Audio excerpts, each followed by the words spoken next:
Hi, and welcome everybody to another edition of the Winner's Circle Sports Betting Podcast. I'm professional sports handicapper Ross Benjamin of RB Wins. And as always, I'm joined by that handsome gentleman on the other side of me, Mr. Chip Chirimbes, iconic sports handicapper and has been for quite some time now. Chipper, how are you this morning? I'm great. I appreciate the superlatives. Yesterday we sat here and talked about the early games, and we seemed to hit it off pretty well at the beginning of the day. For me, closure wasn't as strong, but another big tripod out there for us today. We got a trio of NCAA winners, and along with NBA action as well. So stick around, chipwins.com, and I'm sure rbwins.com, who's been just chugging along. And with your best bets, your 10 stars the last, what is it now, 6 to 110 plays or something? I mean, that's 71 and 44 with my last 115 10-star top plays in college basketball. Folks, that's since 2017. So that's not exactly a short sample size. It's a pretty good sample size. And 71 and 44, that's 62%. And anybody who's been betting on sports for quite a long time knows you can make an extreme amount of money that way. Chip, a little bit of a tough day for me in college basketball yesterday. As I only released 2 selections, I lost both. Wisconsin cost me a winning day overall as the Badgers blew an 18-point lead with 7 minutes to play. They were outscored 24-7 in the last 7 minutes, and I had a -5, and hey, it happens. We win some like that, we lose some like that, but boy, that one hurt. I did have a 10-star top play winner in the NBA on the Phoenix Suns, -4.5. And my NBA picks right now, Chip, 29 and 14 with my last 43, somewhere around 68%. Well, not too shabby, folks. You can find me at rbwins.com. Go ahead, Chip. Well, to say, if you're back in Phoenix, you're doing pretty well because they've been incredible since they went into the bubble last year.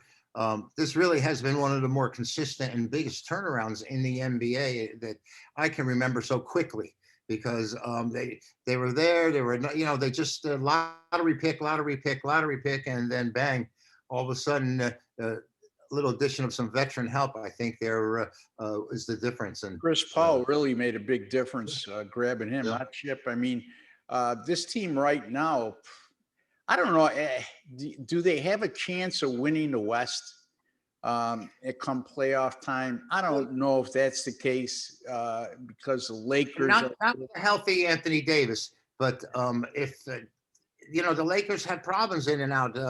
We were talking about that guard that come and had such a great impact, and he was out and then back in, and Davis is out, and all of a sudden now James pulled up lame in the last game or two. So if the Lakers aren't healthy, I think they got a bona fide shot. Sure. Yeah, I mean, you still got the Clippers to contend with. You still have the Utah Jazz to contend. Well, I think the Jazz more than the Clippers don't look the same to me, as not that championship quality same, if you know what I'm saying. The Jazz may have that spark, but we'll see when the pressure's on. They've sort of come back to the rest of the league since their incredible streak. I mean, when you cover 21 out of 23, it's inevitable. It's going to level off, or you're going to lose a few after that. So. Again, it'll be interesting come playoff time. We're a long way away from that. Right now, though, Chip, we're in the middle of March Madness and conference tournament action. We have some automatic qualifiers already, mostly in the smaller conference play. The power conference tournaments going on right now. Any observations from what we saw, not only yesterday, but since conference tournament action began? All right, I'll go to the Big East, and not just because of the Georgetown upset over Villanova, which was surprising. But the key is here, Villanova lost their top all-around player, and they are just not the same since. He added so much to the floor play and, balance and everything else. And they're not the same. And it reminds me of that old Marquette team when Jim Jones left, and all of a sudden, what are you going to do? You go from 18-0 to 18-2 and your season's over. And Villanova, they got beat here. Of course, they're going to be, I think in the top 8, at least the top 12. But Georgetown coming on strong. That's a really good sign considering we have them the last couple of times out. But that that would observation, seeing them falter. And Ross, the other thing is, so many times we see that the conference regular season champion just doesn't come back and win in the tournament. And it happens time and again. And I was talking to a good friend of ours about it yesterday. But you fade the teams that have won the regular season. So I'm wondering what's going to happen tonight between North Carolina and Florida State, because Florida State has had a piece of it the last 2 years and won it outright the year before last. But interesting matchups out there right now in these play downs before the tournament, the actual big dance starts. Yeah, Florida State is an interesting team because I think they have a legitimate shot if all comes together at the right time. They have enough Right. talent to win it all. But we saw them lay an egg a time or two.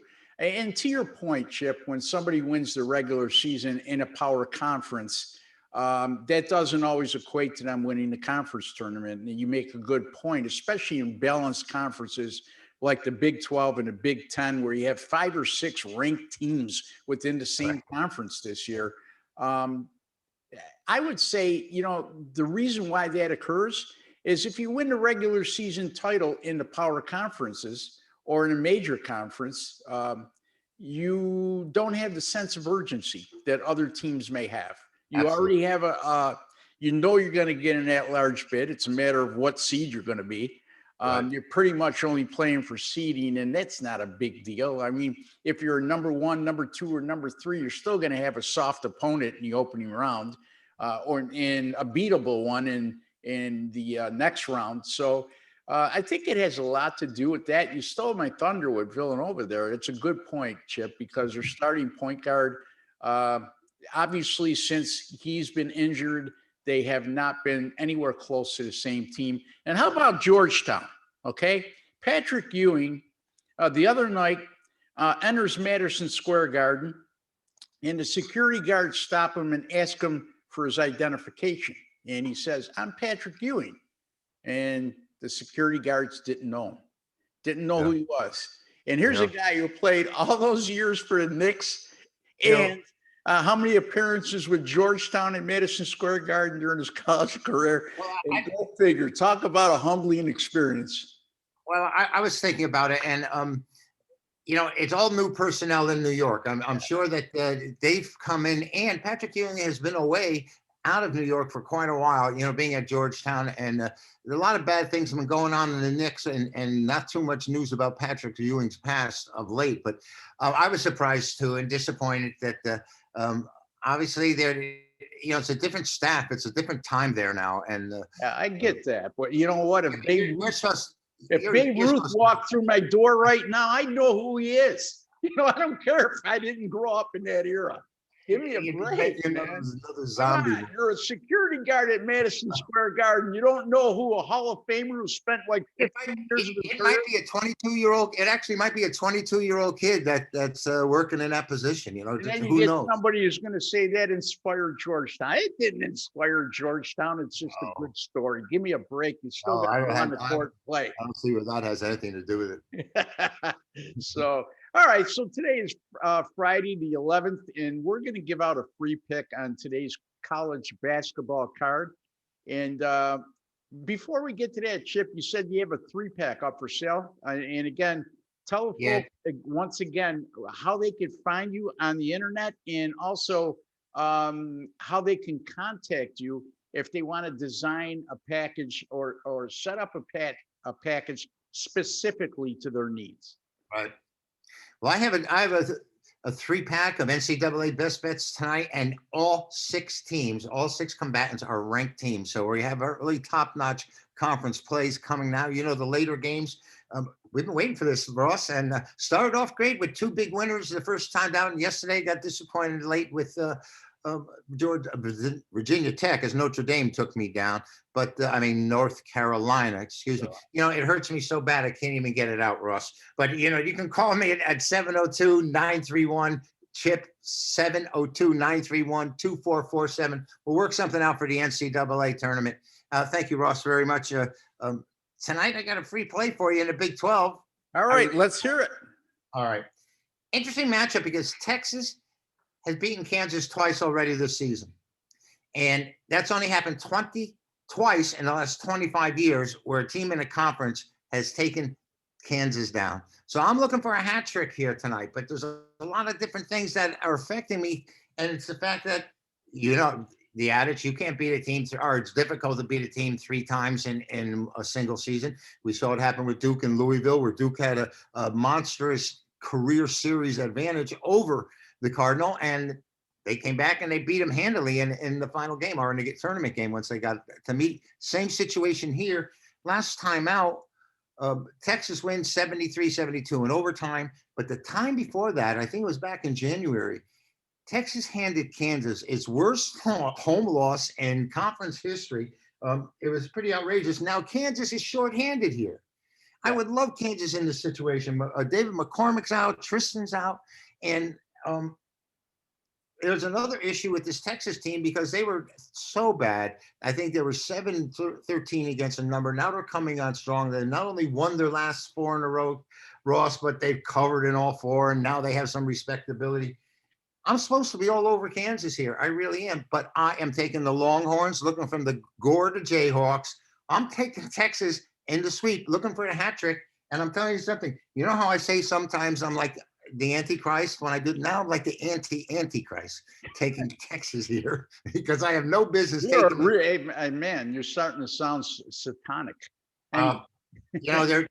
They both emerged as pretty great teams. When the Texas coming up the favorite bothers me. 3-8-1 as a favorite in the last 12. I'd love to see Kansas move to the favorite here, and then I'd feel more comfortable with the Longhorns. I don't feel comfortable with the game in the first place, other than the fact that I think it's easy to take Kansas in this game. Their center came on really strong and had a career high. Won't even try and pronounce his name. He's been disappointing to me because last year when I saw that this kid was coming back, I said, Kansas is a threat. And I guess he's just a defensive player more than anything else. And he finally emerged offensively last time out. Maybe with David McCormick out, he'll come to the forefront again. And but I'm betting on the Longhorns here. I'm taking Texas. Hook 'em horns. Okay, what do you have as a line in that game, Chip? Well, I had Texas opening at 1, and I imagine this being a later game. And so basically, it's a pick-em game. So Chip Chirimbes likes Texas over Kansas. He's looking for Texas to sweep the 3 games against Kansas this year, and that's a tough ask. But the only thing that bothers me, look, David McCormick it really came on late in the year. And he's a huge loss. He's out with COVID. He's not going to play the whole tournament. But a guy that's averaged 14 points and 7 rebounds per game, that's hard to replace.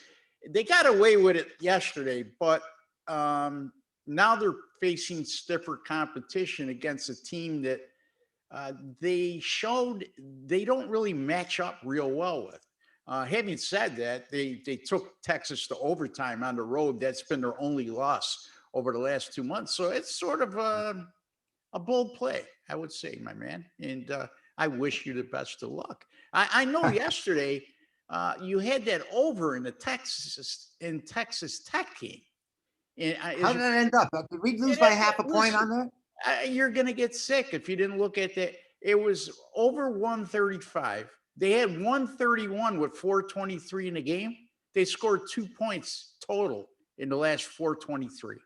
And it ended up at 133. So defense wins championships. Yeah, I know, but the probability of winning at that point is astronomical. So that's just a tough break. And sometimes, when we are having a difficult time turning things around, those are the types of games that you lose because and when you're winning, you win the ones that you look like you have no shot at, and everything bounces your way. So be it. That's sports betting, and that's what we've dealt with for 40 years. But you know what, Chip? Like you always say, we get up out of bed the next day. Sometimes it's hard to get your head off the pillow, but you persevere, and you're resilient, and you move on. That's why we lasted this long in this business. Anyway, my free pick, Rutgers, Illinois. Illinois right now is 7-point favorite. And Rutgers, I don't know, Chip, they just don't do anything for me. And on top of everything else, Illinois will be playing with revenge in this game. They played once this year on December 20th in Rutgers, at Rutgers, I should say, and they lost that game by 3, despite the fact they shot 53% from the field and better than 40% from the 3-point line. There was a huge disparity at the foul line. Rutgers was awarded 36 free throws in that game to Illinois' 13. That's not going to happen again. Secondly, Illinois right now, you'd be hard pressed to, other than Gonzaga, say who's been playing the best basketball down the stretch. And you know as well as I do, Chip, I'm a big Illinois fan. I like them at 15-1 odds to win it all. That might be a futures play for me. But forget the futures. We're talking about today and laying 7 points against Rutgers. I just think Illinois is too good offensively and defensively. And Rutgers at times struggles to score. And you have to score points. You have to score in the 70s at least to have a legitimate chance to cover this game against Illinois. I don't think they're going to be able to do so. They're full strength right now, Illinois. So Dosunmu is back.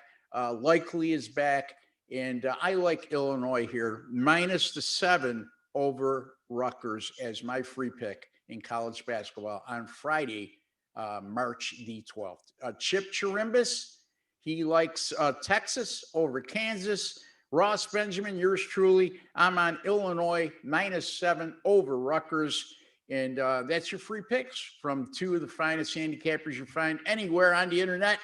And Chipper, any final thoughts before we go?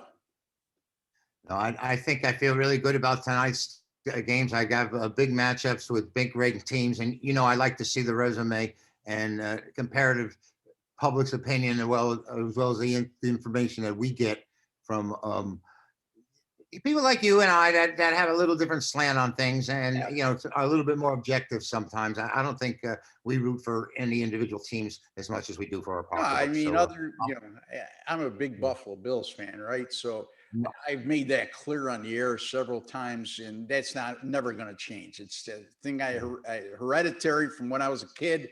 Having said that, I very seldom play on a Buffalo Bills game, so I try to stay objective. It's difficult. That's the only team that I deal with in all the major sports that really affects me the most when it comes to deciding. So, well, Ross, it come down to tournament time here. I'd say over 50% of the nation's gambling has to do with alumni and who they're backing, and they're just they're Jayhawk fans, or that's all. They're whatever it may be. Well, you don't have to worry about the Kentucky alumni anymore because they're done. No, And not Eastern or Western either, I don't believe. But but it's a good point because there's certain teams too in college basketball, Chip, that we always say Dallas, no matter who they're playing in the NFL, is always going to be heavily bet. America's team, whatever have you, loyal following, a lot of money in Texas, the whole 9 yards. And there's teams in college basketball like that. The Kansas, prior to this year, it's been Kentucky. don't tell me anyone from the state of Louisiana does not bet in LSU. I mean, that's just the way it is. I know that. There's some really, really sharp bettors in the state of Louisiana. I know some of the sharpest people down there, and they don't care. They got the Saints, and they got the Pelicans. They're loyal, and that money holds up, and it holds up nationwide. I think in the NCAA more than ever when they have the pools and everyone's sitting around, and it's all alumni driven, and there's a different kind of money as well. So. All right. So before we go, just a friendly reminder, Chip Chirimbes is on Texas tonight over Kansas. Ross Benjamin, Illinois -7 over Rutgers. And again, folks, you can find my picks at rbwins.com, 29-14 with my last 43 in the NBA, 115 picks, 71-44 with my college basketball 10-star top plays. That's 62%. I'll have one of those up later today. So check me out, rbwins.com. Don't forget, folks, if you haven't subscribed already to our YouTube channel, please feel free to do so. It's where you'll find world-class sports betting advice, not only with me, with Chip Chirimbes as well. and you're going to take 60 years of experience with you when you view any one of our shows. Our goal is not only to make you a smarter sports bettor today, it's tomorrow and the day after as well. You can never learn too much. So subscribe and be sure to hit that notification bell. And as always, folks, it doesn't take us much to make us happy. So give us a like at the end of the video. We're trying to help you out here and help us out as well. Until the next time, good luck and God bless.